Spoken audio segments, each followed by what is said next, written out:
Video like जरूर कर लीजिए और ऐसे वीडियो लगातार फ्री में पाने के लिए चैनल को तुरंत सब्सक्राइब कर लीजिए और बेल आइकन को जरूर टैप कर लीजिए ताकि आगे भी सारे वीडियो आपको मिलते रहे। यूट्यूब में फॉलो करते हैं तो प्लीज ये वाला फ्री टेलीग्राम चैनल जरूर ज्वाइन कर लीजिएगा। सारे नोटिफिकेशन सारे अपडेट यहीं पे आते हैं, ध्यान रखिए। तो friends, welcome back to our YouTube channel UPPSC best online coaching. उम्मीद है कि आप स्वस्थ होंगे और बेहतर तैयारी कर रहे होंगे। फ्रेंड्स, आज की इस क्लास में हम लोग इतिहास के बहुत ही महत्वपूर्ण बिंदु सहायक संधि और राज्य हड़प नीति की चर्चा करेंगे।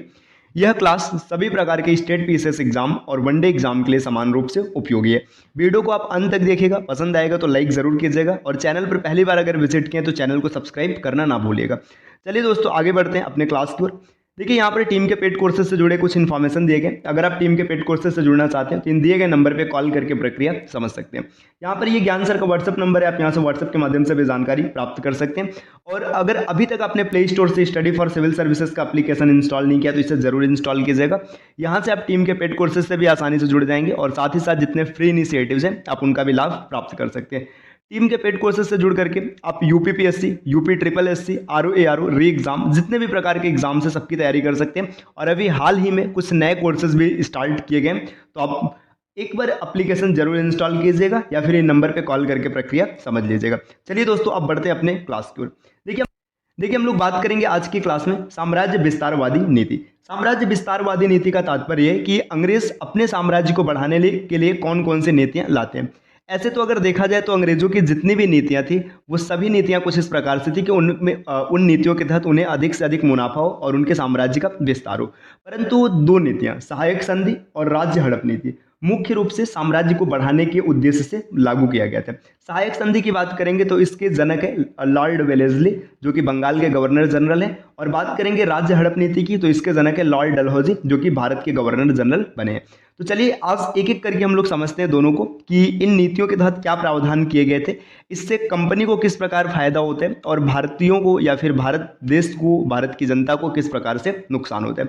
तो सबसे पहले सहायक संधि की बात किया जाए, अगर ये पूछा जाए कि सहायक संधि को प्रारंभ किसने किया था तो इसको प्रारंभ किया था डुप्ले ने। अब डुप्ले के बारे में आपको पता ही होगा, इससे पहले की क्लास में आपने पढ़ रखा है। डुप्ले फ्रांसीसी वायसराय होता है जो कि भारत में रहता है, और डुप्ले जो एंग्लो फ्रेंच वार होता है उसमें भी ये सम्मिलित होता है। तो देखिए, इसको प्रारंभ सबसे पहले अगर ये पूछा जाए कि सबसे पहले किसने प्रारंभ किया था तो डुप्ले ने किया था। फिर धीरे धीरे अन्य यूरोपियों ने भी इसको अपनाया। अन्य यूरोपीय कहने का तात्पर्य है कि जितने भी यूरोपीय आए थे, जो भी उस समय भारत में थे, जो प्रतिद्वंदिता में थे, तो उन्होंने भी सहायक संधि का सहारा लिया। ठीक है, भारत में नहीं तो किसी और देश में जहाँ जहाँ भी यूरोपीय रहे थे वहाँ पर उन्होंने उसकी सहायता ली थी। तो इसको स्टार्ट करने का श्रेय डुप्ले का। लेकिन बात करेंगे भारत के नज़रिए से तो भारत में किसने स्टार्ट किया था तो भारत में वेलेस्ली ने इसे लागू किया था। तो देखिए, अगर ये पूछा जाएगा कि सहायक संधि प्रारंभ किसने किया है, वहाँ पर भारत का नाम नहीं लिया जाएगा, तो आप वहाँ पर डुप्ले को टिक करेंगे। और अगर भारत की बात करेगा तो वेलेस्ली को टिक करेंगे, या फिर हो सकता है कई बार विकल्प में ऐसा रहे कि डुप्ले या वेलेस्ली में से कोई एक ही मिले, तो आपको याद रखना चाहिए।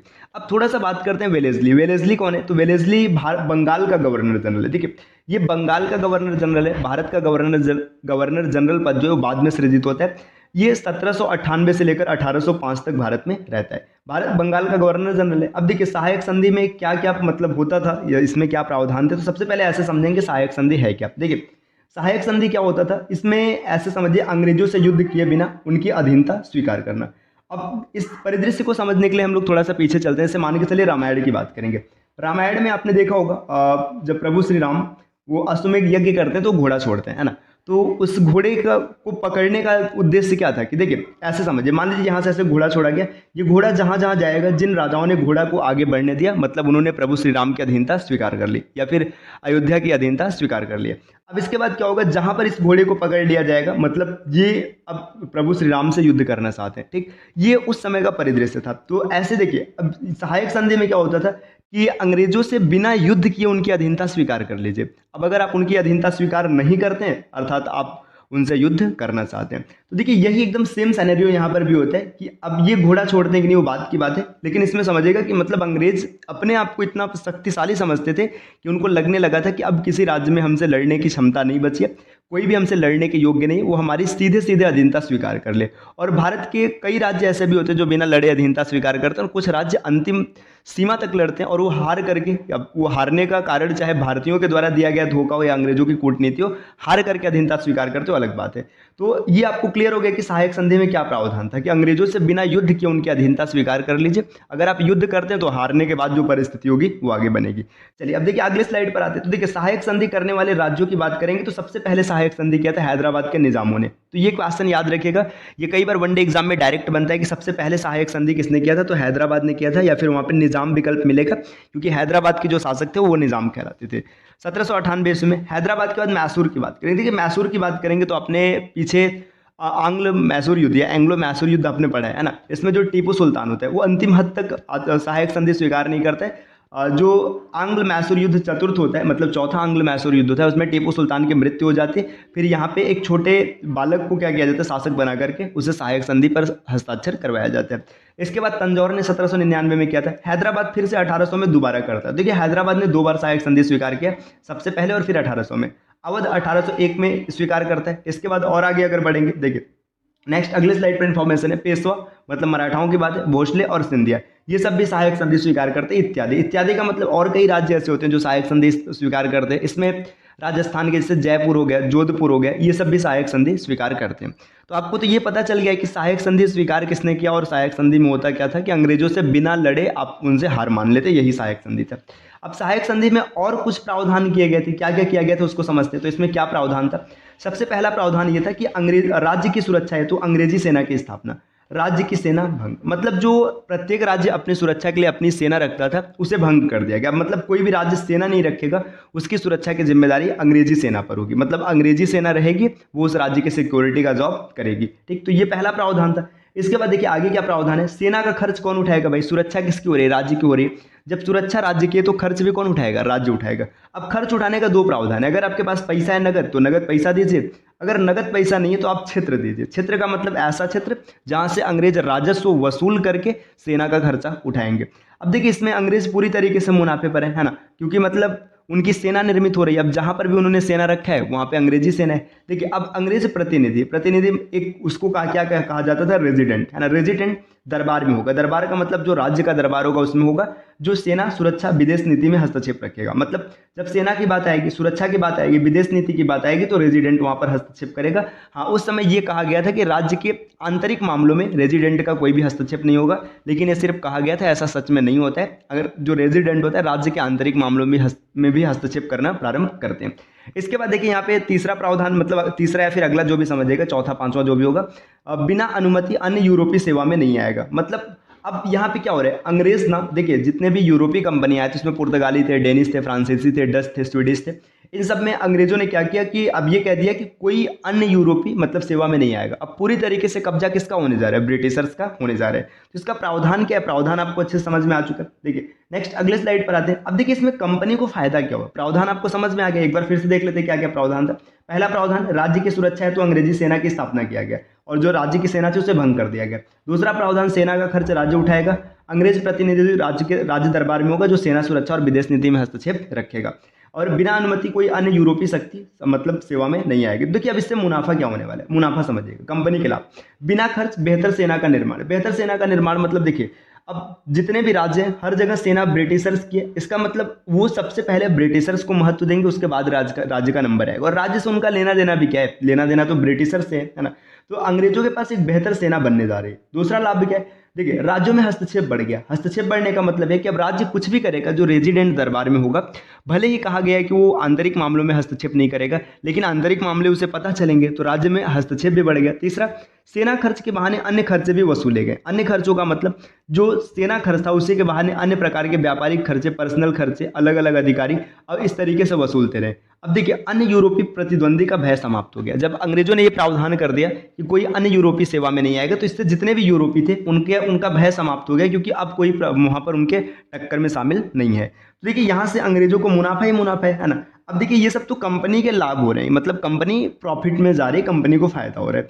अब बात करते हैं कि भारतीयों को किस प्रकार से नुकसान होता है। देखिए अगले स्लाइड पर आते हैं, तो अगले स्लाइड पर क्या इन्फॉर्मेशन दिया गया, देखिए यहाँ पर नेक्स्ट अब दिया है राज्यों को नुकसान। अब राज्यों को क्या क्या नुकसान हो रहा है, देखिए आपके सुरक्षा की जिम्मेदारी किसी और हाथ पर चलेगी, तो सीधी सी बात है कि आप क्या हो जाएंगे, निष्क्रिय हो जाएंगे। निष्क्रिय हो जाएंगे और सामने वाला मजबूत होता चला जाएगा। तो यहाँ पे शासक क्या होते हैं, शासक निष्क्रिय हो गए।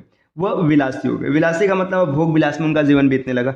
शासक एकदम एकदम इनएक्टिव हो गए, है ना। अब राज्यों का क्या होने लगा, राज्यों का आर्थिक, सामाजिक व राजनीतिक पतन हो गया। देखिए आर्थिक का मतलब अंग्रेज पैसा अधिक से अधिक ले जा रहे थे, है ना। सामाजिक का मतलब देखिए समाज में राजाओं की जो छवि थी अब धीरे धीरे खराब होने लगी। क्यों? क्योंकि इनके पास सेना नहीं थी, इनके पास सत्ता नहीं थी, है ना, सिर्फ नाम के शासक रह गए थे। अंग्रेज अपना मनमानी करते थे, जनता इससे ग्रसित थी। अब धीरे धीरे क्या हो गया कि मतलब समाज में राजा का स्तर गिरता चला गया। और राजनीतिक का मतलब राजनीति में इनका कोई वर्चस्व ही नहीं रह गया। क्यों नहीं रह गया? क्योंकि रेजिडेंट वहां दरबार में रहा करता था। और देखिए किसी भी राजा की सेना जिसके हाथ में, राजा उसी के हाथ में। अगर राजा ने सेना को नियंत्रित कर रखा है तो राजा राजा है, और अगर सेना उसके हाथ से निकल गई तो राजा कब गुलाम बन जाएगा पता ही नहीं चलेगा। अपने इतिहास में मतलब कई युद्ध पड़े होंगे जिसमें जो राजा हारते हैं, उनकी पराजय होती है या सत्ता पलटती है, उसका मूल कारण होता है सेनापति का धोखा देना, है ना। तो यहाँ पे देखिए राजनीतिक पतन हो गया, राजा का वर्चस्व पूरी तरीके से समाप्त हो गया, राज्य अंग्रेजों के अधीन होते चले गए। मतलब देखो अंग्रेजों ने ये नीति स्टार्ट क्यों किया था? अपना साम्राज्य बढ़ाने के लिए। तो धीरे धीरे क्या हो गया कि राज्य अंग्रेजों के अधीन होते चले गए और ब्रिटिश सत्ता बढ़ती चली गई।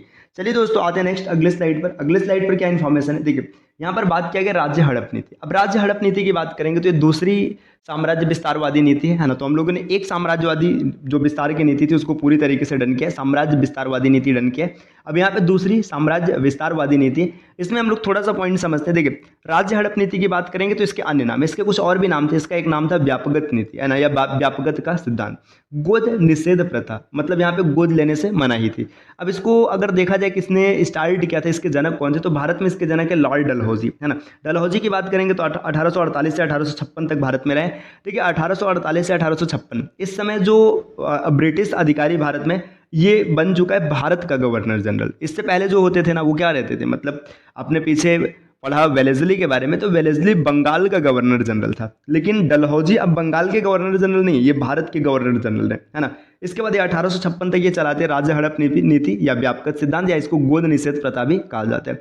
तो इस प्रथा में क्या प्रावधान था, इससे भारतीय जनता किस प्रकार तुष्ट होती है कि ये मतलब आगे जाकर के, और 56 के बाद तुरंत 1857 में विद्रोह हो जाता है। अब समझिए राज्य हड़प नीति कुछ इस प्रकार से भारत की जनता को असंतुष्ट कर देती है कि तुरंत ही क्या होता है, वहाँ पर विद्रोह हो जाता है। तो अब हम लोग समझेंगे अगले क्लास में कि राज्य हड़प नीति का सिद्धांत क्या था, इसमें किस प्रकार के प्रावधान किए गए थे, और इसका क्या ऐसा मतलब इसमें गलत था जिसकी वजह से 1857 की क्रांति होती है। ऐसे 1857 की क्रांति में का जो बीज था ये कई वर्षों पहले ही बो दिया गया था, लेकिन धीरे धीरे ये पनपते पनपते 1857 में एकदम उग्र रूप में आ जाता है और वहाँ पर विद्रोह हो जाता है। अंग्रेज उसको बाद में दबा भी देते हैं, और ये जो भारत का गवर्नर जनरल पद है इसको समाप्त करके वायसराय पद का सृजन करते हैं। आपको कमेंट करके बताना है कि भारत का प्रथम वायसराय कौन बनता है। चलिए दोस्तों आपसे मिलते हैं अगले क्लास में अगले कुछ नए कॉन्सेप्ट के साथ, तब तक के लिए नमस्कार।